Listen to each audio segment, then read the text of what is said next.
Ce petit cortège de fantassins, accompagné d'un char tiré par des bœufs, est le vestige d'un cortège beaucoup plus important représentant une procession, probablement moghole, telle qu'elle pouvait avoir lieu en Inde, notamment au moment de la fin du Ramadan. S'y mêlaient des éléphants avec les palanquins, où étaient présents l'empereur, ses femmes, tous les corps armés, et puis bien souvent prenaient part à ces processions prestigieuses les Européens présents en Inde en fonction des alliances qui étaient nouées ici et là.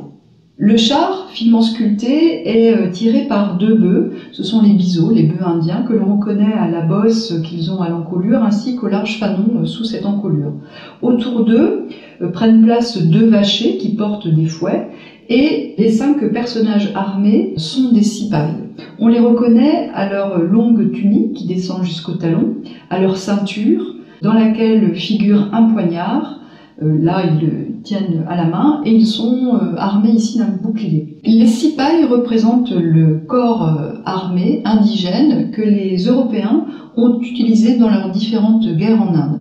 Joseph Dupleix, le gouverneur des établissements français en Inde, a eu largement recours à ce corps de fantassins qui lui a permis, dans un premier temps d'ailleurs, de maintenir une supériorité sur certains suzerains indiens et puis aussi sur les Anglais.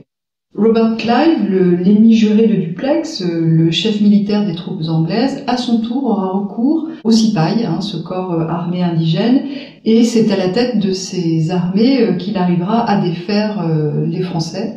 Robert Clive donc, est le héros de la victoire anglaise sur les troupes françaises en Inde au troisième quart du XVIIIe siècle, et il est aussi un collectionneur. Il va ramener d'Inde de nombreux objets, des textiles, des armes, et dans cette collection qu'il aura constituée et qu'il exposera dans son château, il figure des éléments d'un cortège en ivoire tel que celui-ci.